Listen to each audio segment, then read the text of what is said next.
বাপরে বাপ কি গরম, মানে গাড়িটা রোদ্দুরে ছিল, ওরে বাবা রে, মানে আমি গাড়িতে ভাবছি বসবো না, মানে বসলে যদি বাস্ট হয়ে যায়। ভয় পেয়ে গেছিলাম আমি, জানো তো।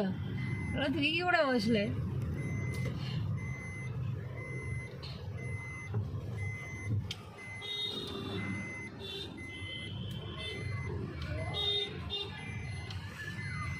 এসি চালিয়েছি তবু গরম, মানে গরম ভাবটা তো বেরোতে সময় লাগবে।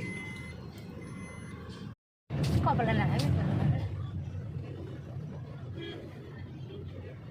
ফোন করেছিল